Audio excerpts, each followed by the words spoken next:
Let's find out right now what head coach Todd Richards decides to do tonight. As Todd is with us right now to talk about this game between the Blue Jackets and the Penguins. We're just discussing your situation on the blue line with no Fed or Tootin. Have you decided which way you'll go with this? Yeah, Tootin won't play tonight, so we'll put Dalton Prout in, and then we'll obviously shake up the defensive pairs. We'll keep Ryan Murray with Wiz on the backside, and we'll put David Savard up with Jack Johnson, which means Nikitin and Prout will play together. When you were looking at the two options you had, Schultz or Prout, I know Dalton had a pretty good season here, but then kind of got a little bit shaky down the stretch for you. What just went into your mind to give him the second opportunity and let him play in a playoff game tonight? They're both very solid options, whether it's Nick Schultz or Dalton Prout. Nick is a guy that I've coached before, lots of experience there. Dalton's a big right-hand shot, and again, we're getting three rights out on the ice with three lefts. That's one of the factors that went into it. Not that we have to go that way, because Jack Johnson has proven that he can play the right side. And just, again, the experience that Dalton Prout is going to get, we think is value in how he's played this year. He's a guy that at times, just like everyone else, you have your ups and downs throughout the year, but he's a part of this team. He's a guy that's been here and put in the time. Todd, how much do you have to rely on maybe a veteran player or two, or maybe yourself or your coaching staff to go in at this time and keep these guys level? I mean, we watch them, and they seem like they're very focused. There's no, oh, yeah, look what we've done. They're focused on what their job is. It's impressive. Is that something you guys do collectively, or is it in the room? It's everyone. I think there's important times, I think, as a coach, when you can get your message through your team, and I think it's a lot of times it's right after games. And one thing you have to try to do as a coach is take the emotion out of it. And when you're able to do that, again, it's an important time to get your message through to the guys. And I think the guys know it anyways. It's not like I have to go in there and tell them what to think or what to say. They know it. And, we're all thinking and pulling the same way. And it's a game, whether it's been a tough loss or an emotional win. You got to put it behind you. You got to put it behind you right away and start focusing on the next day and the next game. And I think our guys did that. It was an emotional win on Saturday. We were able to put it behind us. I think we came in with a good focus yesterday. We were able to do some things, go over some video, but I sensed that the guys had already put the game behind them and looking forward to Game 3. It looks on paper like your job gets easier. You get a chance to put another 18-goal scorer from the regular season back in your lineup tonight in Nick Foligno.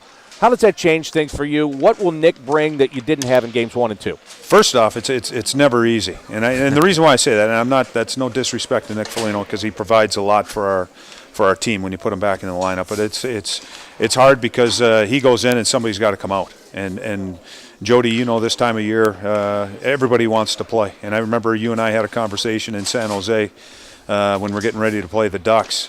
And guys want to play. They want to help the team, and it's hard for them to sit out. And it's hard for a coach, especially with the time and the emotion and everything that these guys have invested throughout the year to this team. This is the big stage. This is when guys want to perform. So it's great when you're able to put a guy like Nick Foligno back in the lineup, but it's always is difficult because you got to pull somebody out. But Nick Foligno, again, he provides some things up front for us, the strength, the skill and the ability to make plays and to win some one-on-one battles. A guy that can put the puck in the net, whether it's through a stick handling or shooting the puck. And he has some experience. He's played in a playoff series, so there's a lot of different ways that putting Nick in the lineup makes our team better. Jody, did you win that conversation to get into the lineup? No, well, here's what. Todd was an assistant coach there, and he was great to me. I remember that conversation. And it's a situation where, yeah, Todd, that is something that he did very well with me. He calmed me down, and that's something that you have, I guess, with all these guys out of the lineup chomping at the bit. A little bit of a luxury for you, I guess, but tough decisions at the same time. That's exactly it. You want to put your best lineup out, and there's different reasons. Maybe the best isn't the right way to say it. It's the lineup that you feel is going to give you the best chance to win that night.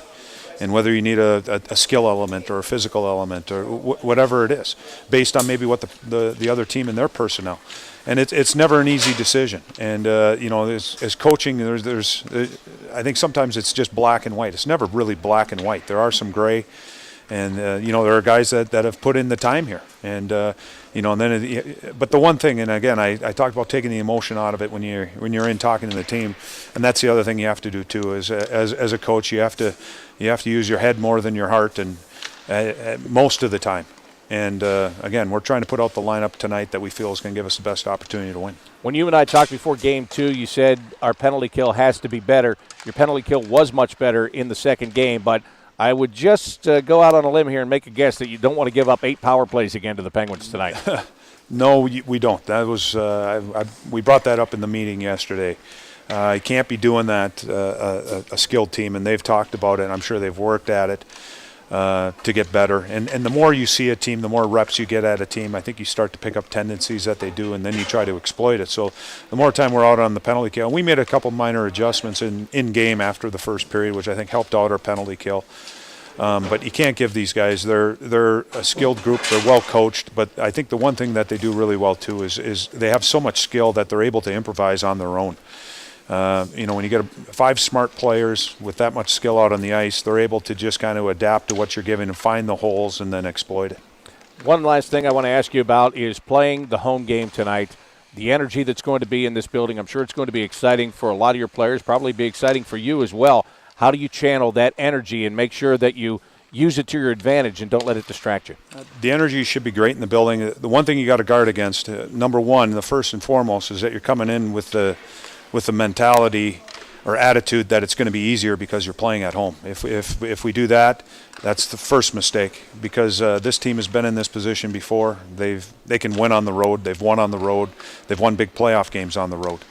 And by winning at home too, that puts a little bit more urgency into their game. So they're going to come out tonight. They're going to be better than how they were on Saturday. So we have to be ready for that. And then the second thing is, as you talked about, the energy.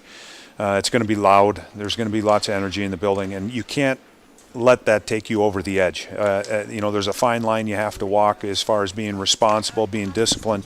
You cross that line, and now you're in big trouble.